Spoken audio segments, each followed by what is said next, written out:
Far conoscere le iniziative messe in atto nel territorio regionale per accelerare l'innovazione e la digitalizzazione nel settore agricolo e nelle aree rurali. Questo è l'obiettivo della prima conferenza regionale ACHIS di Veneto Agricoltura, braccio operativo della Regione Veneto per il settore primario. Imprese agricole, enti di ricerca, istituzioni e organizzazioni professionali hanno partecipato all'incontro che ha dato conto dei risultati ottenuti nel primo anno di attività del back office ACHIS. ACHIS svolge un ruolo fondamentale. Noi dobbiamo cercare, secondo anche quello che ci chiede la Comunità Europea, di trasferire l'innovazione e la formazione all'imprenditore agricolo.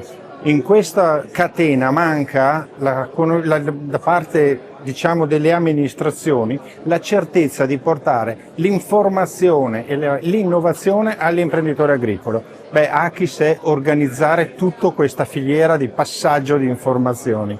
Credo che l'innovazione debba avere tre caratteristiche fondamentali, usando tre parole chiave: la pianificazione dell'innovazione, in modo particolare per quanto riguarda i fabbisogni e le priorità da mettere in campo. L'innovazione deve essere dimostrabile, ogni volta che noi la inseriamo dobbiamo essere in grado di garantire che questi risultati siano visibili e concreti, ed infine deve essere adottabile da parte delle imprese. Ovvero dobbiamo lavorare sull'abbassamento delle barriere per l'adozione di questa innovazione. Questo intervento ha l'obiettivo proprio di mettere a disposizione parecchi dati, parecchie informazioni utili a chi poi le deve trasferire all'imprenditore agricolo, quindi far arrivare alle singole aziende quelle informazioni che permetteranno agli imprenditori agricoli di svolgere al meglio il loro lavoro, di essere più competitivi, quindi avere maggiore anche reddito e di avere anche particolare attenzione alla sostenibilità. Quello che noi vogliamo fare è prendere